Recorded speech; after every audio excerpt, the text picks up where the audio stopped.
Rolling. All right, welcome to this short segment, Midtown Chimney. We're going to look at the Festool vacuum. The Festool vacuum is made in Stuttgart, Germany, same place as Porsche and Mercedes-Benz. And on the side, you're going to release to change the main filter, like this, and then lift up and off, rotate. Optionally, you can pull this off. And feel free to swing the camera down or zoom in on any particular area that's of interest. Now, we just cleaned a couple of chimneys today, and those chimneys were pretty dirty. So come on in here, let's look down in this area, watch your shadow so we don't block it out too much. Now, look right here at this little gasket, see that? I'm gonna pull this off and out, oh, look at all the soot right there. So what we're gonna do is pull the handy little slide. How about that? That's German engineering right there. So that when we, well, it almost works perfect. When we lift this up and we set the bag, poof, a lot of dust will often come up. So that's just a nice feature because you have to take this to a trash can somewhere and throw it away. Now that's actually not as full as I've seen them. I've seen them like really full, but we were running very slow. So we're trying to investigate today why it's running slow and show you how to use the vacuum filters all at the same time.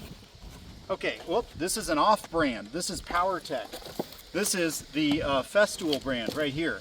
So let's go ahead and use the off brand just to show you the difference. It's usually about $5 or $10 cheaper for a box to go with the off brand. Now, any dust that's in this compartment will get sucked up into the bottom of the filter here. And I'm wondering if this filter is dirty. It's a little bit dirty. Did you see that dust blow away? This is how you clean it.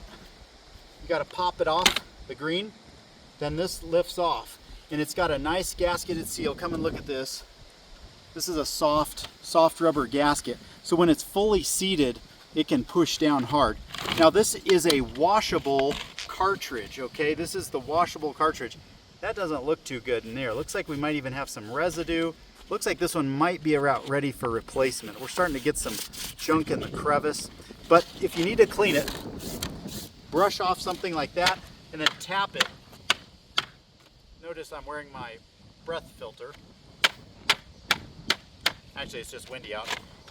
Not too bad. Now, I've seen some cases where that bag will burst, and this thing is your last chance to block air that goes right into the customer's room. It's a disaster.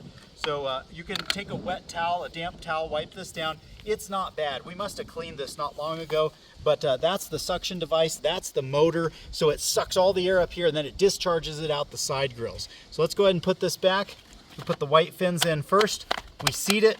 Then we have to pull this out like that. And then you put it in so that these feet are just ahead of that lock. I don't think you can put it in the other way. Yeah, there's nothing for it to grab. So you can only put it in one way. You can't really do it wrong. If it doesn't work, try turning it around. So that just kind of just seats up there, hold it with a hand and then pull it over and watch it'll snap down nice and tight. So there's no leak around there. Okay, so this one looks good. It's got little resting feet here and here, so you can set this down like that. Now let's go back to the filter bag. The filter bag is made of a porous product that allows air to pass through, but it kind of filters it at the same time. Remember, we need this clean, so we're gonna dump that out. Inspect your box to make sure there's no holes or burn marks in here. If you ever suck up a hot ember, it will put a hole in here. It'll melt the side, so you just wanna check and make sure nobody did that. Now watch this part here. There's a little tongue, so come on over with your camera. There's a tongue right here, and then there's a tab.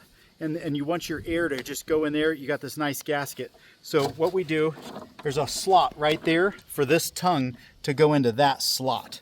So up we come, up we come. We put the tab in the slot. We hit, see the open right there? So we lift this up, pull the gasket on, and then that just kind of drops over, and that'll keep that on there. And then you just loosely tuck all this in here. It doesn't have to be, you know, folded a certain way or anything. This guy comes up, just make sure your side wings are open, and then it'll just naturally drop on there. Then you push them down, lift them up, push it down, and lift it up. Now, one other thing, I use the Home Depot tube This is $36 at Home Depot, made by Rigid, R-I-G-I-D.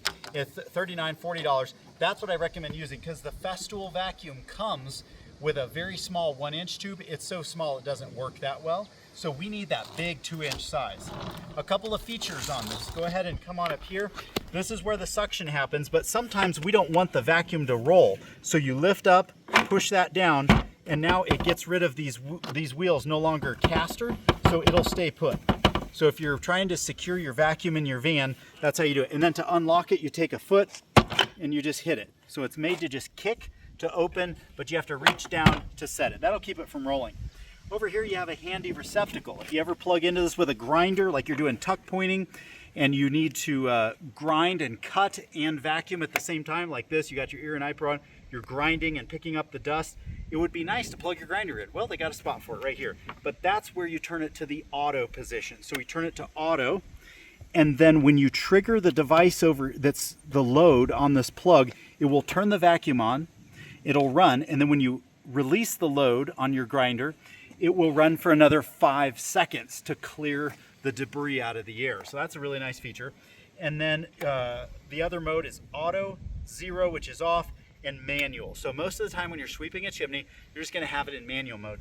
This is a high-low adjustment right here, which will speed up the motor or slow it down. And those are the main features with this vacuum. It comes with a handy handle here. Let me just show you how I carry it, just so you know. So I make sure this guy is clean and clear. It's friction fit on there. Then, oh, one more thing about these hoses. These thread on, and they thread opposite. So when you buy this, it won't have the ends on it. And if you can see inside, there are threads in there. And again, that goes opposite. So lefty-tighty, righty-loosey on vacuum hoses for whatever reason. So when you do buy this from Home Depot, you're like, I can't get this thing to go on. It's a backwards thread. Okay, this is how I carry it. I put it on. There's a channel right here. You got kind of pull hard and then push it back in the cavity and then make the track go round. Snap it in, come around and snap it in, and you can have a pretty nice load. Again, to release the foot lock, we reach over, we kick it to release. This thing is ready to go. You can carry it downstairs and you can work with it very easily. Thank you for watching this short video. I hope it was helpful on the Festool vacuum.